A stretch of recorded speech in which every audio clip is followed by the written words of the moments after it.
네, 안녕하십니까. 2022년 1월 7일 마감 시간 내드리겠습니다. 네, 오늘은 다행스럽게 미증시가 추가 하락이 나오지 않았고 홍콩 시장도 좀 반등이 나오면서 미증시 선물도 조금씩 소폭 상승하는 흐름을 보이면서 외국인 순매수가 좀 들어왔습니다. 일단 뭐 국내 주시장은 외국인이 컨트롤하는 시장이다 보니까 외국인이 주식을 갖다 팔면 하염없이 빠지고 외국인이 주식을 사면 올라오는 그런 현상이 좀 반복되고 있습니다. 네. 일단 주식 현물을 계속 사왔습니다. 그래도 좀 다행인 점은 현물을 뭐 삼성전자 위주로 좀 샀던 부분이 있습니다.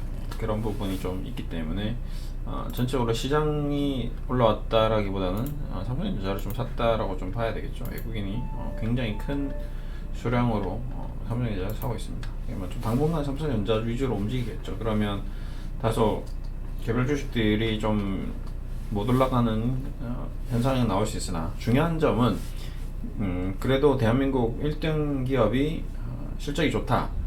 대한민국 주시장의 어떤 수급적인 요인이 긍정적이다라는 부분, 어떤 리딩을 하는 그런 부분에서는 좀 긍정적으로 볼 수 있습니다. 삼성전자가 실적이 엉망진창이고 막 폭락하면 나머지 주식들도 같이 영향을 받을 수가 있거든요. 그래서 어떤 동조화 현상, 싱크로라이즈 되는 어떤 그런 심리적인 투자 심리가 살아나는 그런 분위기를 조성하는 데는 긍정적일 것 같습니다. 네, 그래서 일단 국내 주식시장의 어떤 큰 그림으로 굵은 선은 나쁘진 않은 것 같습니다. 근데 문제는 이제 미국 인플레이션이라는 금리 상승이 어떻게 현실화되느냐, 조기에 실행이 되느냐, 이제 이 부분인데요.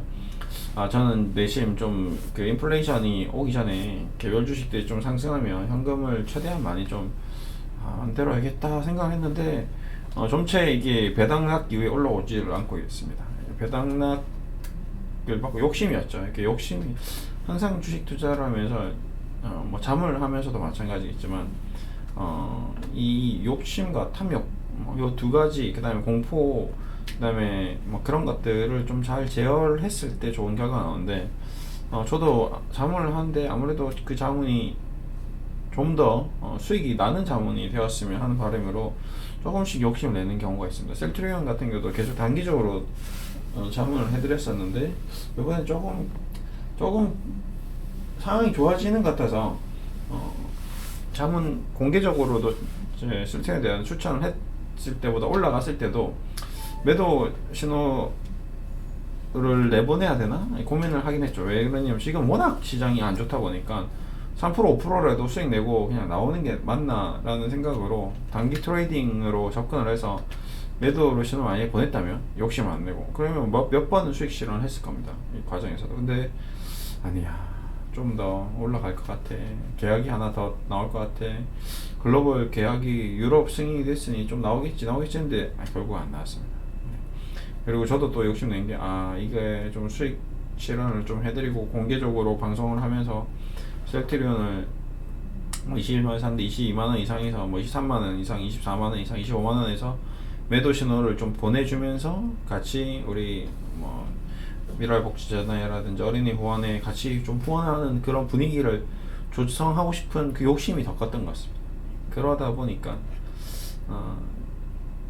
자꾸 이제 좀 멀리 보게 되는 거죠. 지금도 마찬가지인데. 근데 회사는 좋은데 분명히 흐름상 뭔가 수익이 안 나는 흐름이긴 했거든요. 그래서 좀 잘라볼 필요도 있었는데 아무튼 좀 제 스스로 여러모로 좀 복귀를 해봤습니다. 혼자서 생각을 많이 정리했죠. 장이 지금 안 좋은데 자꾸 수익을 더 길게 가져 3%씩 3번 10%를 내야지 지금 10%를 한번 내는 장이 아닌데 그거를 리듬을 계속 잘 유지해야 되는데 그거를 거기에 맞는지. 그러니까 과거에는 뭐 단기 트레이딩 할 때 뭐 전업할 때 뭐 아니면 위탁 매매할 때 뭐 그런 리듬을 제가 스스로 혼자 판단하고 했는데 이게 이제 방송을 하고 뭔가 이렇게 얘기를 하다 보면 제 생각과 다른 엉뚱한 판단을 내리기도 합니다. 그래서 예전에 뭐 블로그도 작성하고 막 그다음에 뭐 네이버 토론 게시판에서 글도 작성하고 해봤는데 다 쓰잘데기 없더라고요. 그래서 그런 것들을 다 정리하고 오로리 매매만 했던 적, 있었는데 그때가 가장 정확했던 것 같고, 이제 유튜브라는 걸 찍으면서 또 약간 그때 기억이 자꾸 나오는 거죠. 그래서 공개적으로 종목을 언급을 안 하다가 이제 셀트리온만 집중적으로 이제 좀 코멘트를 좀 드렸고, 그 외에는 제가 이제 뭐 자문하는 종목에 대해서 일체 얘기를 안 하죠. 제가 이제 보유하고 있는 뭐 추천하고 있는 그런 종목들은 일체 제가 코멘트를 안 합니다. 한번 해봤는데 이게 엉망진창이 되더라고요. 그래서 그 이후로는 제 이제 초기에는 추천을 하면서 막 공개적으로 했는데, 이제 그게 커져버리니까 상당히 위험해지고 상당히 손이 많이 타더라고요. 그래서 지금은 아예 일제 안 합니다. 그런데 이제 셀트리온만 낮은 비중으로 한번 몇 번 이제 공개 추천했는데, 그래도 셀트리온 워낙 시가총이 크니까 좀 그게 맞았는데, 이번에는 뭐 어떤 시장의 어떤 트렌드 자체가 워낙 왔다 갔다 하니까 이제 좀 그런 경향이 있었던 것 같고, 뭐 그 다음에 이제 어느 정도 지금 기술주들에 대한 움직임이 기관들이 좀 많이 밀어내는 그런 모습인 것 같습니다. 어제 좀 최근에 계속 제가 카카오와 셀트리온 그룹주를 비교 분석하는데, 오늘도 역시 또 마찬가지입니다. 카카오 그룹주는 제가 반등이 좀 나오기 힘들 수 있겠다라는 의견을 보내드렸는데, 역시 오늘 10만원에서 반등이 나오지 못했습니다. 그렇죠? 아예 일체를 못 나왔던 핵심적인 이유는 뭐죠? 외국인 기관 투자자들이 그동안 미친듯이 샀으나 지금 이런 현상이 나오는 거는, 이러면 나중에 장 빠질 때 더 빠집니다. 이게 진짜 좀 무서운데요, 주식이.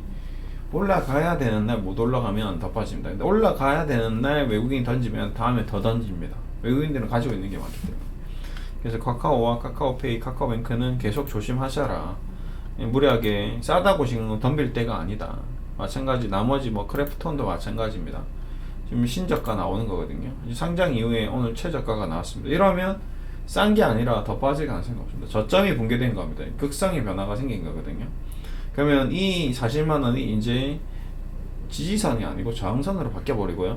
카카오도 이제 10만원이 지지선이 되어야 되는데 저항선으로 바뀌어버립니다. 오늘 깨졌죠? 이게 자칫하면 이제 10만원 돌파하기도 힘들어지는 주식으로 바뀔 수도 있습니다. 그렇기 때문에 피겨 라운드, 어떤 10만원, 뭐 20만원, 11만원, 12만원 이런 이제 어떤 딱 떨어지는 숫자 근처에서 뭔가 붕괴가 나오면 그 붕괴선이 지지선이 되어야 되는데, 이게 11만원이 지지선이었는데 이제 이게 저항선이 될 겁니다. 이 11만원을 카카오가 돌파하기가 굉장히 좀 앞으로 힘들어질 가능성이 높습니다. 이런 것들이 주식시장에는 좀 많이 작용을 한다. 그런 것들을 좀 알고 있으시면 좀 도움이 됩니다.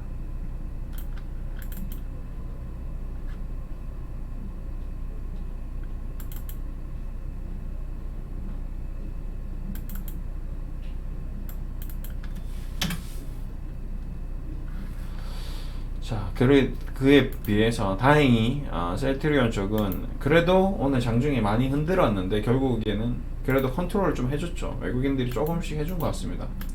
그 다음에 연기금도 안 던지고 외국인도 좀 사주고, 어제 오늘 개인들이 이제 계속 얘기 드리는 30만원대, 30만원대, 40만원대 지쳤던 4, 5년간 셀트리온에 대한 아주 불만으로 가득 찬 개인 투자자들의 물량들이 계속 나오고 있다라고 저는 생각하고 있습니다.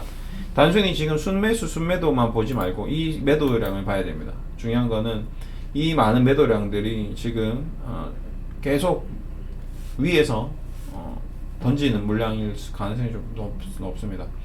그래서 엄청난 물량들이 지금 계속 개어져 나오고 있다. 껍데기를 계속 벗기고 있다.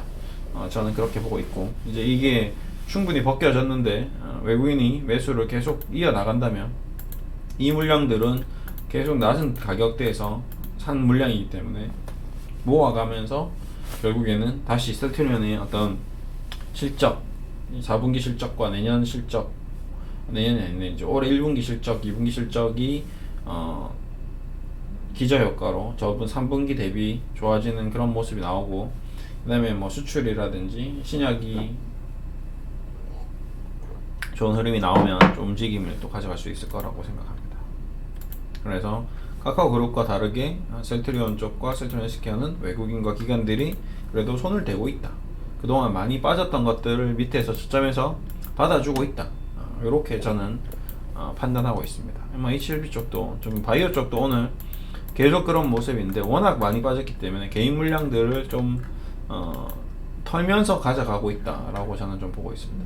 결국에는 또 쟤네들이 또 수익을 내서 먹으려야 되거든요. 결국에는 수익률 게임이기 때문에 기관 투자자들도 그걸 분명히 알고 있을 겁니다. 많이 빠졌다는 걸 분명히 알고 있고 다시 한번 장난을 쳐서 들어올리면 또 수익이 난다는 걸 알고 있을 겁니다. 영원히 빠지는 건 없으니까. 영원히 올라가는 것도 없고 영원히 빠지는 것도 없거든요. 급등했던 주식은 급락하고 급락했던 주식은 급등하는 그런 현상이 나올 가능성이 좀 높습니다. 어차피 자기네들이 컨트롤을 할 수 있기 때문에 그런 부분이 있다라고 저는 생각하고 있고요. 네.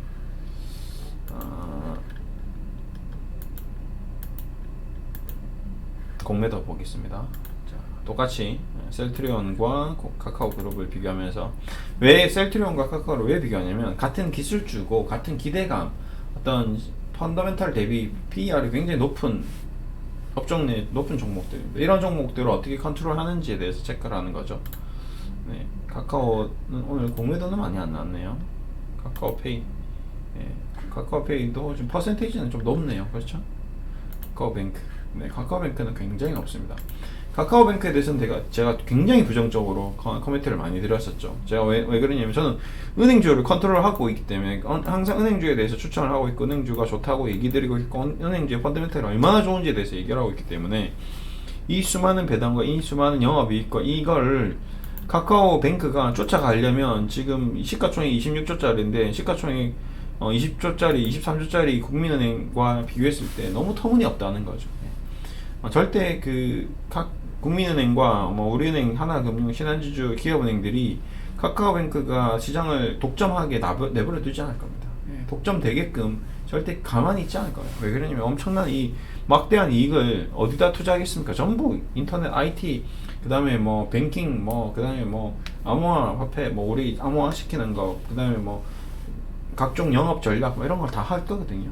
부동산을 거래하는데 아파트를 사는데 카카오뱅크로 해서 아파트 이걸 부동산 담보대출 받기가 나중에 되겠죠. 근데 그 신뢰도에서 내가 방문해서 보고 할지 안 할지 나중에 그런 것들에 대해서도 굉장히 좀 중요도가 생길 수 있고 만약에 카카오뱅크나 카카오페이 쪽에서 한번 인터넷 시장에서 한번 뚫려버리면 골 때리거든요.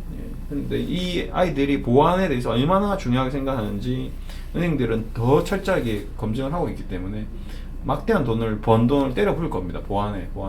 근데 이쪽에서는 돈이 없어서 만약에 보안이 한번 뚫리거나 실수가 한번 나오거나 한번 해킹을 한번 당하거나 한번 해버리면 그냥 추풍낙엽 떨어질 때 폭락할 수 있습니다. 그렇기 때문에 저는 이 회사가 가지고 있는 이 시가총액은 너무나도 먼 곳에 있다 라는 좀 생각이 들고 있고 두 회사 합산하면 46조인데 카카오페이, 카카오뱅크 거의 같은 은행 쪽 같은 결제 라인 쪽이거든요. 저걸 두 개를 다 따로 상장시켰다는 것 자체도 지금 이 유동성이 넘치는 주시장에서 완전히 그 국민들 투자자들 우롱하는 행위에 가깝다라고 저는 생각하고 있고요.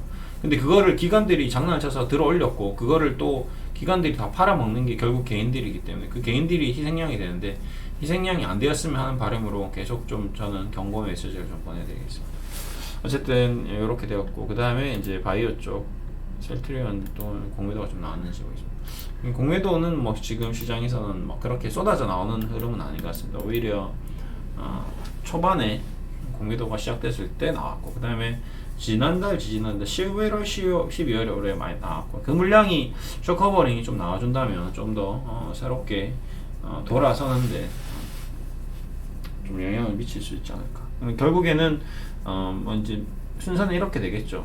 실적 이제 낙폭 과대, 기술적 반등, 그 다음에 실적 증가, 그 다음에 쇼커버링, 그 다음에 외국인 순매수 지속 이러면서 공매도 쳤던 자금으로 쇼커버링 하면서 수익 실현, 그리고 저가 매수하고 저가 매수해서 다시 들어올리면서 또 수익 실현 이런 식으로요. 아래 위로 밑으로 하방으로도 수익 내고 상방으로도 수익 내는 양방 전략으로 돈을 벌지 않을까 라는 생각을 좀 가지고 있습니다. 이게 단기적으로 한 일주일, 2주일 만에 나타나는 현상이 아닐 수 있고요. 그게 3개월에서 6개월, 1년 정도로 롱텀 전략으로 할 수도 있을 것 같습니다.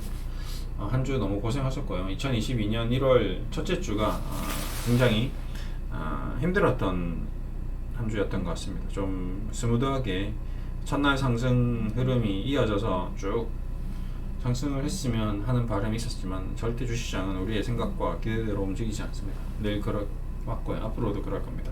그 부분을 항상 염두에 두면서 투자를 해 나간다면 좋을 것 같습니다. 감사합니다.